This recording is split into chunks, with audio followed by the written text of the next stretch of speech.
Good evening, and thanks for your attendance tonight. Not quite a full house, but we haven't been running these courses in this current format for the last few years. So I'm sure some of these are well known. There's some changes from previous years, and I'm sure we have some parents with their eldest boys coming through. So we're also streaming live at the moment, and I'm sure there'll be some parents online checking in.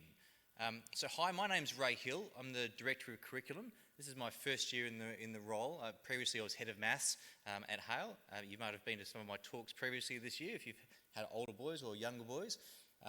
It's my privilege to be speaking to you about our Year 10 courses for your sons that are currently in Year 9. We're really proud of what we offer in Year 10 for a number of reasons. The Year 10 course is balanced, it's challenging, it's rigorous, and it offers flexibility that sometimes is not be able to achieve at other schools. We have our compulsory subjects, which are required, but we're also able to delve deeper into subjects such as our HASS subjects, our science subjects, so boys that can specialise, who want to specialise in certain subjects leading into Year 11 and 12 can do so. So there's a lot of flexibility built into the course, which is really quite exciting for your sons and their options. The benefits of the Year 10 courses is that they are able to offer the appropriate background for the Year 11 and 12 courses, and often surpass what's offered, and often surpass the knowledge that's required for the Year 11, giving them an excellent grounding for their senior years. All right. First of all, we have to give our compulsory courses. We're mandated by the state, by SCASA, the State Curriculums Authority, that all students will study English all the way through to Year 12, so they must take in English. Other compulsory subjects are mathematics, science. They must study in the science of biology, chemistry, earth and space science, and physics. And in the humanities and social sciences areas, they must study history, geography, business and economics, civics and citizenship. They also must study health, education and phys ed. And we do this in a number of ways, which I'll show you on the next few slides. The first one's mathematics, and being a head of mathematics, I'm sure I can passionately speak to you for this for half an hour, but I'm not going to. Basically, our Year 10 subjects are split. So we've got support classes, 2, our mathematics, which is the standard mathematics stream, which is 4, mathematics A, which we've got 5 classes, and an IGCSE maths, which is a selective course that we offer to 20 students by the end of Year 9, and there'll be 1 class of that. We're overly ambitious. We're ambitious for our courses for delivering the 10A mathematics course. The 10A mathematics course will lead on to math methods in Year 11 and Year 12, and also math specialists. We've got such large numbers in math methods. Last year we had nearly 100 kids complete math methods in Year 12, and we're really proud of those numbers. The best preparation for that is to take Mathematics A. Often in other schools, Mathematics A is only taught to the extension class or the 2 extension classes. We offer it to the top 5 classes plus the IGCSE class. So that's a significant number of boys. Almost 100, 120 boys are being exposed to 10A level. The difficulty we find, the benefits we find, is that they're really well prepared for Year 11. They're able to understand the content that's required. It gives them that. We start them with the work rate early, so that they understand the preparation necessary. But they'll find the content difficult. They'll come from Year 10, where our boys will average 75 as a cohort, to the 10A, the top 100 kids in 10A, averaging around 60. So that'll be a significant shock to some of the kids. They're really going to have to increase their work rate, listen to the instructions, avail themselves of extra opportunities as far as revision at lunchtime before assessments, or the library services, just to make sure that they're on board. And if they do well on that course, then they're setting themselves up for success in Year 11 and Year 12. Mathematics A isn't for everyone. The mathematics course is also quite rigorous. I mean, this is the course that's taught, the algebraically challenging course that's taught to everyone in the state. So the boys will find mathematics, the standard course, quite significant. And similarly, our maths support class. We don't shy away from the math standard. The math support class is quite similar to math standard, except the questions are perhaps more scaffolded, but we still go through the same content, which is different than a lot of other schools as well. So you can move throughout different points of the year. If the student is struggling at 10A and they want to have a go at 10 standard, that can happen at the end of each term. Similarly, if a boy is doing well in math standard and then moves to 10A, then because they wish to take methods or they're excelling, then that happens as well. So often we'll have a movement of, say, a dozen students in both directions at each stage at the end of term. We will select the courses for them coming out of Year 9 into Year 10. If you believe your son wants to be in another course, then please see the head of mathematics, Mr. Chapman, and I'm sure he will be able to accommodate or have a conversation which is appropriate. It is the prerequisite, and I'll talk about prerequisites for these courses a little bit further on. Choosing courses. As well as the standard courses, the boys will be required, or the compulsory courses, the boys will be required to choose 10 semester-length courses overall, which is 5 in each semester, semester 1 and semester 2.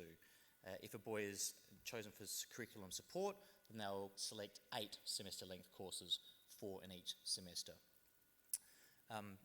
Of the choices, you have humanities and social sciences, where you must choose a minimum of 2 and a maximum of 4 courses, which I'm going to go into more detail on the next slides. For science, you must choose a minimum of 2 semester-length courses and a maximum of 5 semester-length courses. So if your boy is very interested in the science, there's an opportunity to do 5 out of the 10 courses in science. Similarly, the languages, arts, technologies and phys ed, they will make up or complete the rest of the semester-length courses, as I'm going to speak to in a second. Curriculum support. Parents of students recommended for curriculum support will be notified by email this week. Next week will be the time that will happen. All right, so the first option is the humanities and social sciences courses. You can choose a minimum of 2 and a maximum of 4. So to start with for their selection, they must choose history, civics and citizenship, which is compulsory. They can either take that in semester 1 or semester 2. So they'll choose that on their options. Then they have their choice. They can either choose geography, economics and business as their other unit, and that can complete their humanities studies if they wish, or they can choose to study the longer unit of economics and business for 1 semester and geography for 1 semester. So that will give them 3 units in HASS if they so choose. In addition, they can also choose ancient history or history international affairs to a maximum of 4 units for HASS. So one potential option, if they're really interested in history, they could choose a semester 1 in history, civics and citizenship. Semester 2, they can choose the geography, economics and business, and then they could choose either in semester 1 or semester 2, ancient history and history international affairs. So there's plenty of options there as long as they choose the history, civics and citizenship unit, and then whatever combination of depth they want to go into for their courses. The prerequisites for economics previously is that they would have done economics and business, and similarly for geography, it's advised that they've done geography 1. I'll explain that a little bit further in the slides. For sciences, it's possible to overload on sciences if that's your desire and dream. But similarly, if sciences isn't your thing, the minimum course is the 2 units of course which is required by the state. So if a student is looking to take the baseline science, it would be the WA Curriculum Science 1 and WA Curriculum Science 2. That's the first option. If a student's interested in taking biology next year, the option 2 increases the rigour in biology a little bit. So they will take either biology in semester 1 and then physics and chem in semester 2, or vice versa. So that's just a little bit more depth in that particular courses, and the earth and space science will be spread amongst those courses.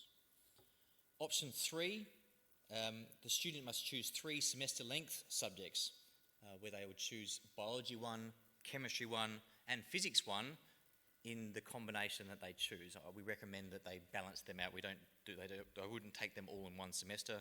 They would spread them over the 2 semesters. For students very keen in physics or very keen in chemistry, we recommend them to take Chemistry 1 and Chemistry 2. So there's an additional units there. So a boy may choose to take Biology 1, Chemistry 1, Physics 1, because he's interested in the prerequisites for chemistry and physics next year. He's really interested in physics, then he takes Physics 2 in second semester. That gives him a total of 4 subjects. If he was really keen and wanted to do the chemistry as well, he would take Chemistry 2, and that gives him his 5 subjects. For IGCSE, which I'm going to speak about a little bit later on, it's a requirement that they take Physics 1 and Physics 2 for IGCSE physics. Similarly, for IGCSE chemistry, they need to take Chemistry 1 and Chemistry 2. And I'll speak a little bit further on about that. So the minimum of 2, maximum of 5, depending on your son's interest in science. Languages, arts, technologies, philosophy, physical education. There's many options here for students that want to specialise in these subjects. So if the student has chosen the minimum subject, minimum of chemistry and the minimum of HASS, that leaves them with 6 subjects to choose from these particular options. If you're taking a language, so language is not compulsory this year, but there's benefits for language, which I'll speak about a little bit later. You must take, so if you say you're choosing French, you take French 1 and French 2. Similarly for Chinese and for Japanese, you take both semesters in that because that's the prerequisite for Year 11 studies. And then you can choose. Music, you either choose classical or you choose jazz. Drama can be taken up to 2 units, where you can take drama or drama performance and production. Art 1 can be taken in semester 1, and then you can take Art 2 in semester 2 if you're really interested in art. Or alternatively, you could just choose Art 2 in semester 2. It's not a prerequisite to take Art 1 necessarily.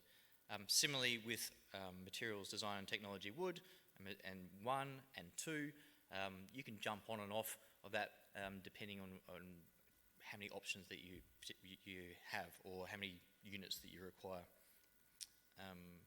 They're discrete courses. Same with Engineering Studies 1 and Engineering Studies 2. All information about these courses are in the handbook. If you need any further advice, you can either contact myself or the subject's teachers, the heads of the department. They'd be more than happy to speak to the depth of the courses, or you can chat to me afterwards. We have the Cambridge University IGCSE program running for Year 10 and Year 11 for our top academic students that are interested in these subjects. And I realise this isn't for everyone, but I'll just speak to explain it clearly.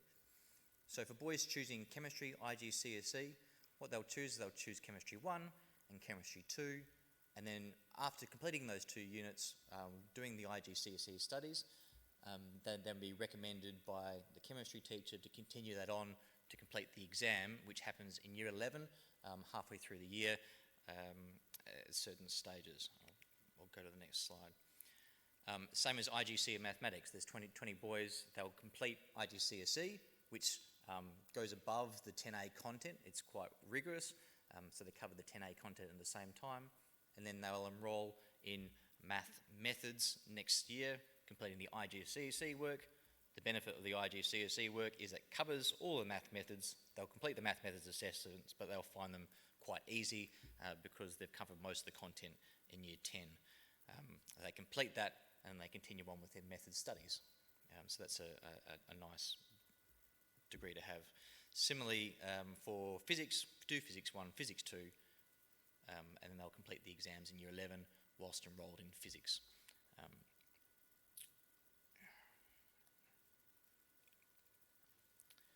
I think this basically just says what I just mentioned there.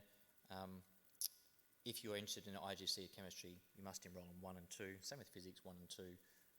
No action is required in mathematics. You'll be merit selected at the end of Year 9. If your son misses out and was close and you had a desire, please contact the head of department. It is a really difficult selection process, having been through it myself for 4 years. Interestingly, if the boy doesn't get into IGCSE and has missed out, they can still do exceptionally well. I know the boy that won the prize from Hale 3 years ago was an IGCSE boy, and he was simply outstanding. He just matured at a different rate. The content in 10A is certainly rigorous. So when planning for Year 10, it's important to look ahead for Year 11 and for Year 12. In Year 11, I just did the talk last week or the week before on Year 11 courses. That was a quite extensive course. I'm not going to do that same talk. I'm just going to talk very briefly. They had to cover 6 courses in Year 11, choose from 6 courses. Some Year 11A courses require or prefer particular Year 10 background. So it's important to look at that, and I'm going to put this slide up next. For the general courses, they do not require a particular Year 10 background, so that's important to note as well. All right, that's visible. It's hard for me to read, but I think you can read it a little bit easier. Obviously, for languages, they require the Year 10 courses. Accounting and finance, they would prefer you did the Unit 1 because it's quite in-depth, and most of the boys do, but it's not essential. Same with economics. It's desirable they do economics and business 1, and I would say the majority of boys do that if they're going on to economics. Similarly for mathematics methods, a score in 10A is required. Same with math specialist, 10A is required. Modern history, they can take that in isolation, but it's nice to have the background. Music is absolutely required as a prerequisite. Physics requires physics 1. And you can see through there that other ones may not require that, but it's preferable if that's their interest. And obviously, if they're looking for these in Year 11, it certainly makes sense that they take them in Year 10 as well. Looking further to Year 12, the ATAR mark, I mean, that would be our most popular pathway, but ever increasingly it's not our only pathway, and there's many different pathways to university these days. We're having a lot of conversations about, I think there's 20 odd different pathways and counting that do not include ATAR to get to university if that's your desire. CareerLink is one of our pathways, which is really quite popular, that gives students real-life work experience and certificate courses. So they're becoming more and more popular every year. There's graduation benefits. I'm very happy to speak about it, but we'll speak about that more next year in Year 10 as we go through. But for the pure ATAR pathway, I guess that's more familiar to most parents. It's created from the 4 best courses, from either 5 or 6 that they study in Year 12. So the majority of students at Hale would study 5 subjects, and they take a private study that are ATAR students, but there certainly is 20 to 30 boys that take 6 ATAR subjects. It's worth noting for their ATAR that there's bonuses, or 10% bonus applied to languages, mathematics methods, and math specialists to encourage students to take these courses because they see it as a benefit for industry and for university. These bonuses add up really quickly when going into ATAR calculations.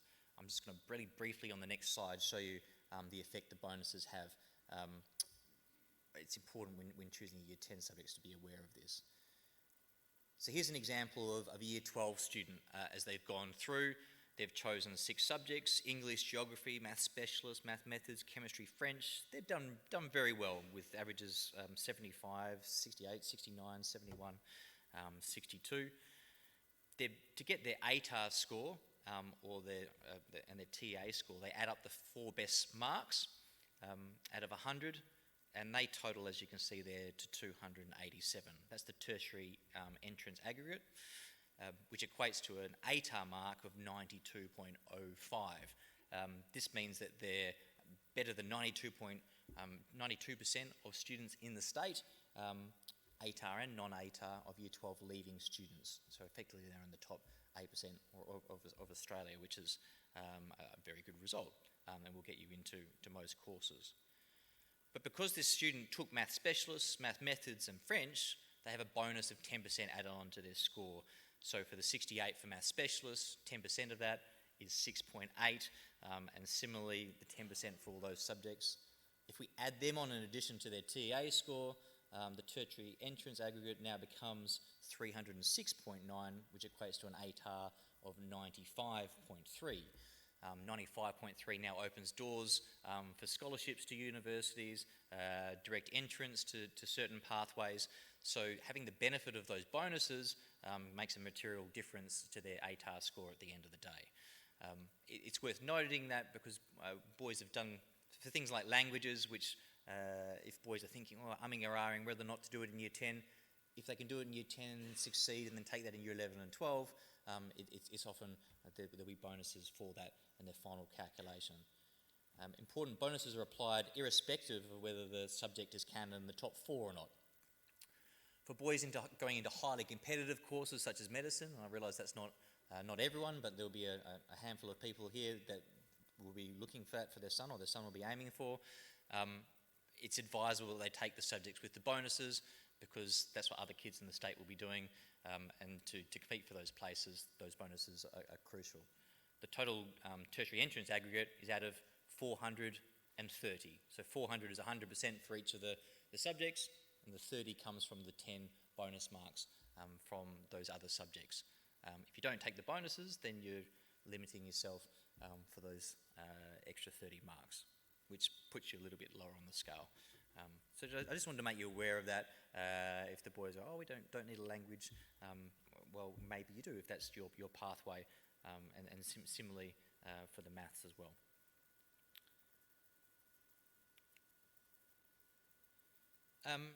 Wow, I've actually gone quite quickly. I've arrived back at the start, and we'll open up for questions. Basically, the emphasis on Year 10 course selection is flexibility, depth of choices, they're relevant, engaging for the students. And then they choose the subjects which they want to choose leading on to Year 11 and Year 12. There's many options available to specialise in the subjects they like. It's important that they get the right advice, so assistants, heads of house will be discussing that with your sons over the next 3 weeks. Please engage in conversations, obviously, with parents, students. Please talk to the teachers as well, because they'll know what's best for you. The course,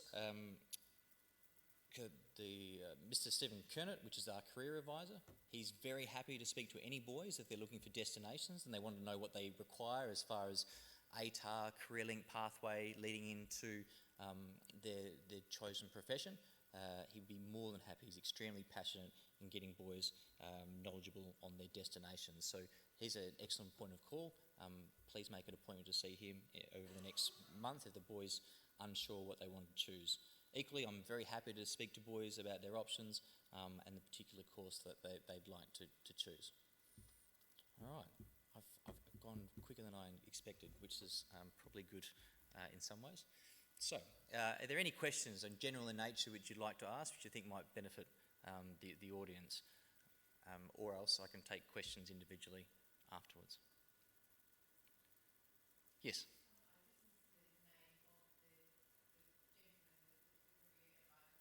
Stephen Kernett, no problems. His office is located next to the canteen, so he can capture as many boys as possible at lunchtime. Any other questions? I've spoken to your sons today with a similar talk. If the boys are away on camp, then they'll get this talk in 2 weeks' time, which doesn't give them, I think gives them 8 days before their final selections. So they've gotten to the end of the month to make the selections. If at any time, we'll do the timetable from then. If at any time the selections are you wish to change, then they may do so up to the end of the year. So that's important to know. Similarly, in the first week, if a boy's changed his heart over summer, there may be an option to change.